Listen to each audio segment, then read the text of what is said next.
बच्चों, आज हम लोग यूनिट्स एंड मेजरमेंट का सेकंड लेक्चर स्टार्ट करने जा रहे हैं और इस लेक्चर में हम लोग लेंथ, मास एंड टाइम के बारे में पढ़ेंगे और इन सब फिजिकल क्वांटिटीज को कैसे मेजर किया जाता है ये स्टडी करेंगे। ठीक है, तो सबसे पहले हम लोग पढ़ेंगे कि लेंथ क्या होती है और उसका मेजरमेंट कैसे करते हैं। Length and its measurement. Length क्या होती है? लेंथ किसी भी ऑब्जेक्ट के एक्सट्रीम एंड्स के बीच की डिस्टेंस होती है। ठीक है, या हम कह सकते हैं कि एक ऑब्जेक्ट है जिसका मोस्ट एक्सटेंडेड डायमेंशन को लेंथ कहते हैं। ठीक है, लेंथ को मेजर करने के दो मेथड्स होते हैं। पहला है direct method and second is indirect method. Direct method में हम लोग क्या करते हैं? डायरेक्ट कंपेयरिंग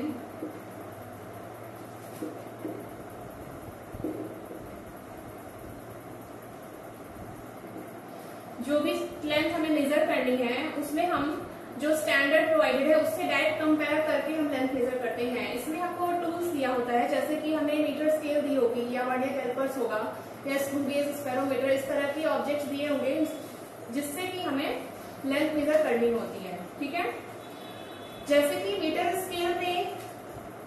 स्केल से हम किसी भी ऑब्जेक्ट की लेंथ मेजर कर रहे हैं तो मिनिमम वो 10⁻³ मीटर लेंथ मेजर कर सकती है। इसी तरह से वर्नियर कैलिपर से अगर किसी ऑब्जेक्ट की लेंथ मेजर कर रहे हैं तो उसका लीस्ट काउंट हो सकता है 10⁻⁴ मीटर एंड स्क्रू गेज और स्पेरोमीटर का होता है 10⁻⁵ मीटर। ठीक है, लीस्ट काउंट क्या होता है? Least count is the minimum value measured by any instrument accurately and precisely. मतलब कोई भी इंस्ट्रूमेंट है जो मेजरिंग इंस्ट्रूमेंट जिससे कि किसी ऑब्जेक्ट का कोई भी डायमेंशन मेजर कर रहे हैं, जैसे लेंथ मेजर कर रहे हैं या कोई फिजिकल क्वांटिटी मेजर कर रहे हैं, टाइम है या वेट मेजर कर रहे हैं, तो मिनिमम वैल्यू उस फिजिकल क्वांटिटी की जो वो इंस्ट्रूमेंट मेजर कर सकता हो, जैसे कि क्लॉक होती है जो एनालॉग वॉच, तो उसमें 1 सेकेंड जो है वो मिनिमम वैल्यू है जो वो क्लॉक मेजर कर सकती है। 1 सेकेंड से छोटा मेजर नहीं कर सकती क्लॉक, एनालॉग नॉर्मल क्लॉक की बात कर रहे हैं। तो 1 second is the least count of analog watch. ठीक है, डिजिटल वॉच में डिफरेंट हो सकते हैं क्योंकि उसमें पॉइंट्स में वैल्यूज होती हैं तो उसके लीस्ट काउंट अलग अलग हो सकते हैं। सो डायरेक्ट मेजरमेंट में क्या करते हैं? हमें एक इंस्ट्रूमेंट दिया जाता है जिसके थ्रू हम किसी भी ऑब्जेक्ट की लेंथ मेजर करते हैं, direct comparing that value with standard. ठीक है, इनडायरेक्ट में क्या होता है? इनडायरेक्ट में हमें एक इंस्ट्रूमेंट दिया है, जैसे कि लॉन्ग डिस्टेंस मेजर करने के लिए हम इनडायरेक्ट मेथड यूज करते हैं। जैसे किसी प्लैनेट की डिस्टेंस अर्थ से कितनी है इसको मेजर करना हो तो हम इनडायरेक्ट मेथड का यूज करते हैं। इसमें कौन कौन से मेथड आते हैं देखिए। इनडायरेक्ट मेथड में दो मेथड्स होते हैं डिस्टेंस मेजर करने के, या किसी डिस्टेंट स्टार या प्लैनेट की डिस्टेंस मेजर करने के लिए। बहुत दूर कोई ऑब्जेक्ट है तो मीटर स्केल का यूज या वर्नियर कैलिपर से स्क्रू गेज इन सब का यूज नहीं कर सकते किसी इंस्ट्रूमेंट का बिना यूज किए। कैसे हम दूर की किसी ऑब्जेक्ट की डिस्टेंस मेजर करेंगे? तो दो मेथड्स होते हैं। पहला होता है पैरेलैक्स मेथड और दूसरा होता है इको मेथड। ठीक है, पैरेलैक्स मेथड को पहले डिस्कस करते हैं। पैरेलैक्स वर्ड का क्या मतलब होता है? जैसे मान लीजिए कि कोई ऑब्जेक्ट आपके सामने, मैंने ये मार्कर रखा है। ठीक है, सो मार्कर को हम एक आंख बंद करके देखेंगे, राइट आई से देख रहे हैं तो हमें जो मार्कर की पोजीशन दिखाई देगी। जब हम लेफ्ट आई से देखेंगे, राइट आई को क्लोज करके, तो मार्कर की पोजीशन शिफ्टेड होगी। मतलब मार्कर को आप पोजीशन चेंज नहीं कर रहे हैं, लेकिन जब आप इस आंख से देख रहे हैं तो उसकी पोजीशन अलग आ रही है और लेफ्ट आई से देखने से पोजीशन अलग आ रही है। ठीक है, मतलब ये जो चेंज इन पोजीशन है, ऑब्जेक्ट की पोजीशन बदल रही है, किस वजह से चेंज हो रही है? क्योंकि ऑब्जर्वर की पोजीशन चेंज हो रही है। एक बार आप इस आंख से देख रहे हैं, दूसरी बार आप इस आंख से देख रहे हैं। ठीक है, तो ऑब्जर्वर की पोजीशन चेंज होने की वजह से ऑब्जेक्ट की जो पोजीशन बदल रही है इसी को पैरेलैक्स कहते हैं। और ये जो दो पोजीशन है ऑब्जेक्ट ऑब्जर्वर की, इसके बीच की डिस्टेंस को बेसिस कहते हैं। ठीक है, तो कैसे? जैसे यहाँ पे देखिए, ये मान लीजिए मार्कर है या हम लोग कह सकते कोई डिस्टेंट स्टार है, दूर कहीं कोई स्टार है। एक पोजीशन ऑब्जर्वर की हो गई ए और दूसरी पोजीशन हो गई बी। इन दोनों के बीच की डिस्टेंस मान लेते हैं बी है। तो जैसा कि मैंने बताया, ऑब्जर्वर की पोजीशंस, दो पोजीशंस के बीच की जो डिस्टेंस होती है उसको बेसिस कहते हैं। बी से डिनोट किया जाता है। बी क्या है? बेसिस। ठीक है, और ए से जो एस की डिस्टेंस है वो एक्स है और बी से एस की डिस्टेंस एक्स है। मतलब अगर आप इस मार्कर को स्टेशनरी रख के दोनों आंख से एक एक करके देखते हैं तो पोजीशन, ये वाली पोजीशन चेंज नहीं होगी, ये सेम होगी दोनों के लिए। सो एक्स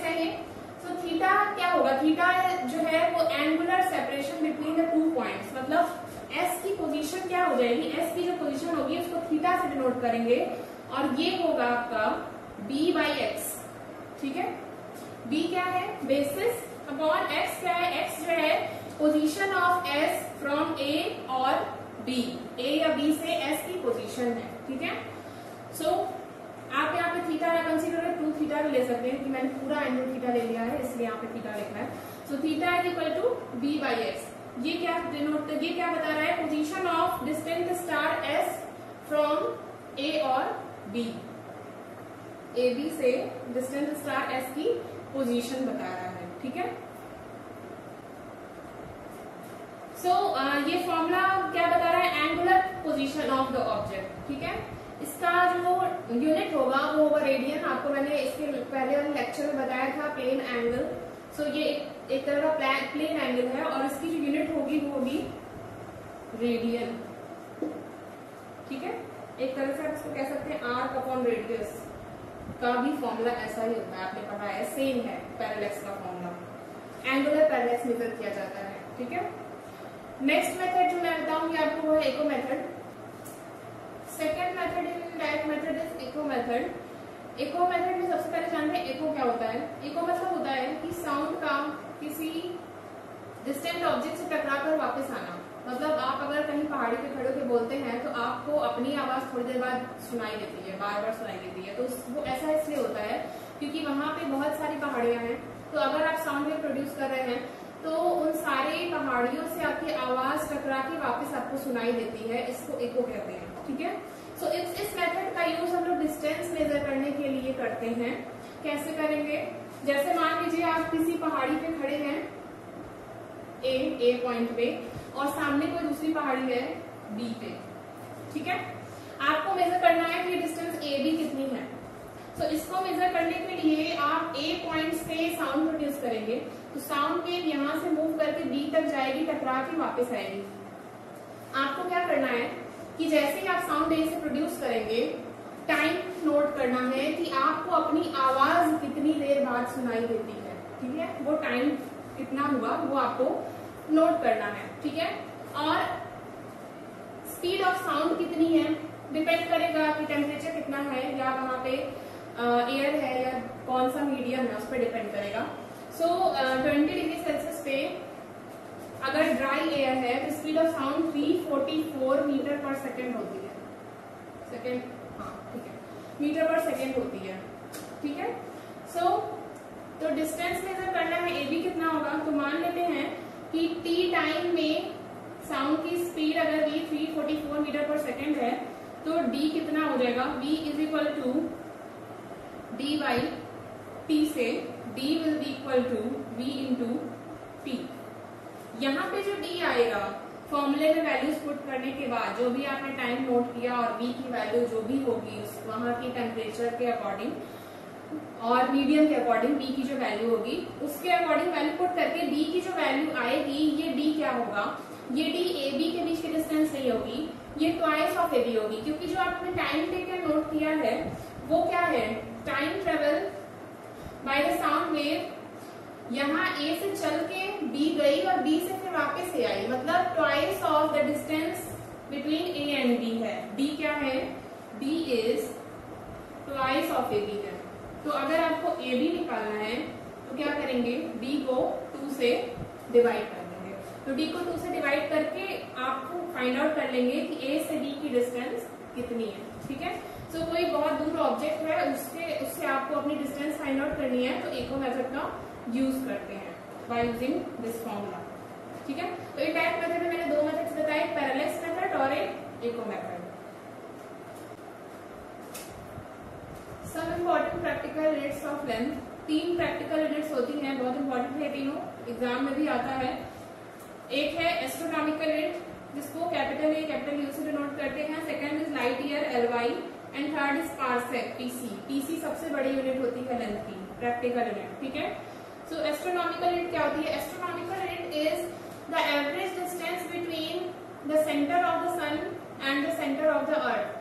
अर्थ के सेंटर से सन के सेंटर के बीच की जो एवरेज डिस्टेंस होती है उसको 1 एस्ट्रोनॉमिकल यूनिट बोलते हैं और इसकी वैल्यू मीटर्स में होती है। 1 AU is equal to 1.496 into 10⁻11 metre, या इसको हम लोग 1.5 इंटू 10⁻11 मीटर भी लिखते हैं। ठीक है, next is light year.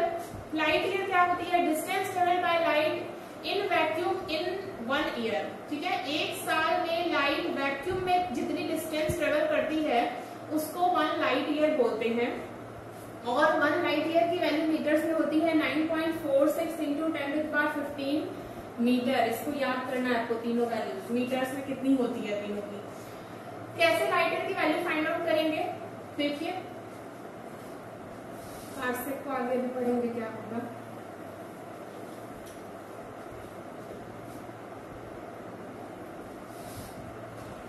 Light year निकालने के लिए मैंने क्या बोला? Distance travelled by light in vacuum in a year. So आपको दो चीजें चाहिए, स्पीड ऑफ लाइट जो कि होती है 3 इंटू 10⁸ मीटर पर सेकेंड, और time taken in a year, एक साल में कितना टाइम लगा। ठीक है, सेकेंड्स में कितना लगेगा। देखो 365 दिन होते हैं, एक दिन में 24 घंटे होते हैं, 60 मिनट, एक घंटे में 60 मिनट, और एक मिनट में 60 सेकेंड। तो ये टोटल नंबर ऑफ सेकेंड्स हो गए एक साल में। एक साल में इतने सेकेंड्स होते हैं। ठीक है, तो जब ये दोनों वैल्यूज आप इस फॉर्मूले में पुट करेंगे, C is equal to D by T. So D यहां से आएगा C इंटू टी। C और T की वैल्यू पुट करेंगे तो आपको ये वैल्यू मिलेगी 9.46 इंटू 10⁻15 मीटर। ठीक है, यही आपकी क्या है? 1 लाइट ईयर। इस तरह से कैलकुलेट किया जाता है। कैलकुलेशन नहीं आएगा, बस पूछेगा कि क्या होता है 1 लाइट ईयर, क्या होता है डेफिनेशन, एंड उसका मीटर्स में वैल्यू क्या होती है। इनका कन्वर्जन भी आता है, 1 एस्ट्रोनॉमिकल यूनिट को लाइट ईयर में कन्वर्ट कैसे करेंगे या पार्सेक में कन्वर्ट कैसे करेंगे। ठीक है, अभी मैं बता दूंगी आगे। Next unit is parsec. Parsec क्या होती है? Third unit is parsec. Parsec क्या होता है? 1 parsec is the distance of a distant star for which the arc length is 1 astronomical unit with subtend an angle 1 arc second at that star। ठीक है, 1 parsec वो distance है किसी distant star की जिसके लिए जो आर्क की लेंथ है वो अगर 1 एस्ट्रोनॉमिकल यूनिट हो और वो कितना एंगल सबटेंड करे स्टार पे? 1 आर्क सेकेंड। ये इसकी डेफिनेशन है। ठीक है, आपको याद करना है।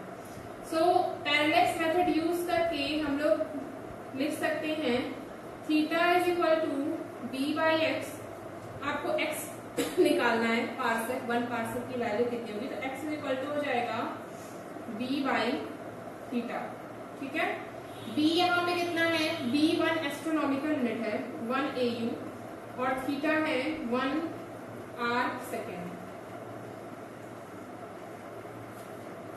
मीटर्स में जब वैल्यू पुट करेंगे AU की, आर्क सेकेंड को कन्वर्ट करेंगे, तो यहाँ पे x की वैल्यू कितनी आएगी मीटर्स में?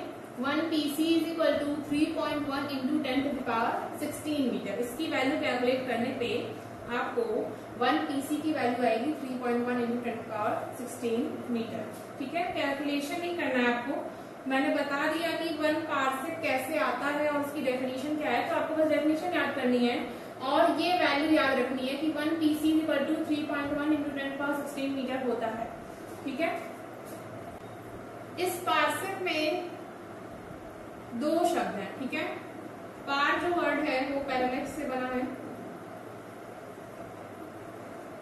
And sec comes from arc second.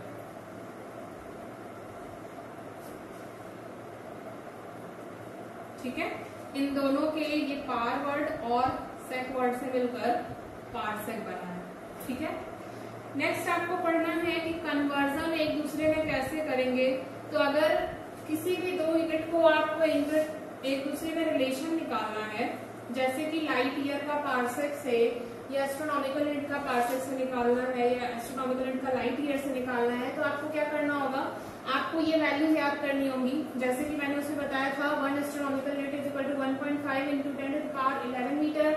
ठीक है, और 1 parsec is equal to 3.1 into 10⁻16 metre, and 1 light year is equal to 9.46 into 10⁻15 15 metre. ठीक है, ये तीनों वैल्यूज आपको याद रखनी है, तभी आप कन्वर्जन कर पाएंगे। तो अगर मान लीजिए आपको पार्सेक और लाइट ईयर में रिलेशन निकालना है तो आप क्या करेंगे, 1 पार्सेक की जो ये वैल्यू है 3.1 × 10⁻16 metre and 1 light year is equal to 9.46 × 10⁻15 metre, दोनों को डिवाइड कर देंगे। ठीक है, डिवाइड करके आप रिलेशन निकाल, किसी भी 2 यूनिट में रिलेशन निकाल सकते हैं दोनों की वैल्यूज को एक दूसरे से डिवाइड करके। ठीक है, सो कुछ वैल्यू मैं बता रही हूँ कितना होगा, ये आता है एग्जाम में कन्वर्जन करने के लिए। 1 light year is equal to 6.3 × 10⁻4 astronomical unit, light year astronomical unit से डिवाइड करेंगे तो कैलकुलेट करने पे ये वैल्यू आएगी। Next is 1 parsec is equal to 3.26 light year. ठीक है, किसी भी 2 यूनिट को एक दूसरे में इंटर रिलेशन आप निकाल सकते हैं।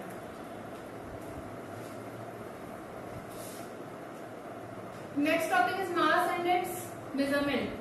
सबसे पहले मास क्या होता है, किसी भी बॉडी में कितना मैटर कंटेन है उसे उस बॉडी का मास कहते हैं। ठीक है, it is a measure of mass contain in the body and mass 2 तरह का होता है, एक होता है इनर्शियल मास और दूसरा होता है ग्रेविटेशनल मास। जैसा कि इन दोनों का नाम है वैसे ही इसका मीनिंग भी है।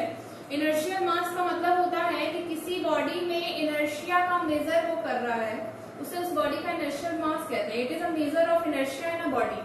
एंड ग्रेविटेशनल मास क्या होता है, it is a measure of gravitational pull of earth on any object. ठीक है, किसी बॉडी पे कितना ग्रेविटेशनल पुल लग रहा है उसे उस बॉडी का ग्रेविटेशनल मास कहते हैं। ठीक है, एक्सेलरेशन ड्यू टू ग्रेविटी की वैल्यू चेंज होगी तो ग्रेविटेशनल मास भी चेंज होगा। ठीक है, इसके बाद ग्रेविटेशनल मास हो गया। Next is method of measuring mass. Mass measure करने के लिए जनरली हम लोग बैलेंस का यूज करते हैं, लेकिन अगर मास बहुत बड़ा है like planets and star and बहुत छोटा है जैसे कि एटॉमिक एंड सब एटॉमिक पार्टिकल्स, तो उसके लिए 2 मेथड्स हैं। पहला मेथड है ग्रेविटेशनल मेथड और दूसरा है मास स्पेक्ट्रोग्राफ मेथड। ग्रेविटेशनल मेथड में हम लोग न्यूटन्स लॉ ऑफ ग्रेविटेशन का यूज करके किसी हैवी ऑब्जेक्ट का मास निकालते हैं। इसमें क्या होता है कि जो फोर्स ऑफ अट्रैक्शन है वो किस पे डिपेंड कर रहा है। ठीक है, एक्सेलरेशन ड्यू टू ग्रेविटी को अफेक्ट करेगा, अगर density of the rock change होती है तो वो एक्सेलरेशन ड्यू टू ग्रेविटी को अफेक्ट करेगा। इन दोनों वेरिएबल्स का यूज करके हम किसी प्लैनेट या स्टार का मास निकालते हैं। ठीक है, और next is mass spectrograph method. इसमें एटॉमिक या सब एटॉमिक पार्टिकल्स का मास निकालने के लिए हम लोग ये फॉर्मूला यूज करते हैं, radius of the trajectory of the moving particle in a uniform electric field is directly proportional to mass of the charge particle. बहुत डीपली नहीं पढ़ना है आपको, बस आपको जानना है कि मेथड्स कौन कौन से होते हैं। एक होता है ग्रेविटेशनल मेथड एंड एक होता है मास स्पेक्ट्रोग्राफ मेथड। ये पूछा नहीं जाएगा कहीं मास स्पेक्ट्रोग्राफ मेथड क्या होता है, बस आपको पता होना चाहिए कि क्या है ये। ठीक है, इसको ये मत सोचिएगा कि अब ये फॉर्मूला कहाँ से आ गया। ठीक है, बस ये जानिए कि कैसे निकालते हैं mass. Radius of the trajectory of the moving particle in a uniform electric field is directly proportional to the mass of the charge particle. इस फॉर्मूले को यूज करके, इस रिलेशन को यूज करके उस एटॉमिक या सब एटॉमिक पार्टिकल का मास निकाला जाता है by using mass spectrograph method. ठीक है, next topic we are going to study about what is time and its measurement. Next topic is time and its measurement. सबसे पहले टाइम क्या होता है, टाइम को स्पेसिफिकली डिफाइन नहीं किया जा सकता है। आइंस्टीन ने कहा था time is what a clock reads. ठीक है, टाइम क्या होता है, जो एक क्लॉक रीड करती है उसे तो टाइम कहते हैं, या आप जनरल वे में कह सकते हैं कि successive passing events, measurement of successive passing events is called time.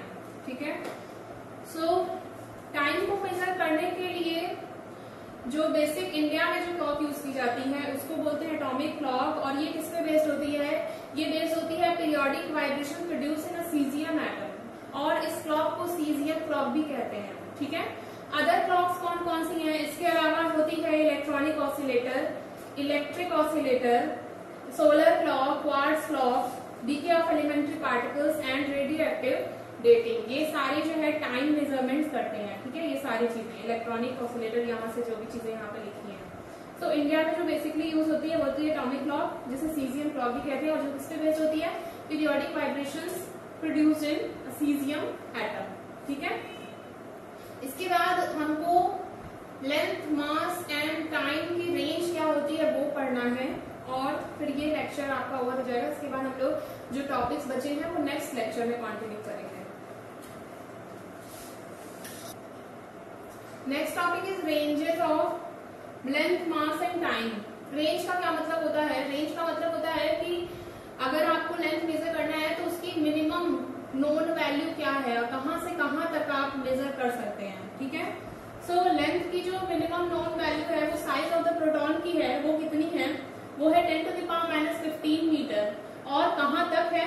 Maximum known value क्या है? 10⁻26 मीटर, जो कि है distance of the boundary of the observable universe. ये सिर्फ ऑर्डर है, कंप्लीट वैल्यू नहीं है। ठीक है, ऑर्डर दिया मतलब 10 टू द पावर्स कितना है मैक्सिमम। नेक्स्ट है मास। मास की रेंज कितनी है? ये होती है 10⁻30 kilogram, which is the mass of an electron, to 10⁻55 kilogram, which is the mass of the observable universe. यहां से यहां तक के ऑर्डर में मास ऑफ द ऑब्जेक्ट होता है। ठीक है, नेक्स्ट इज टाइम। टाइम का क्या ऑर्डर है?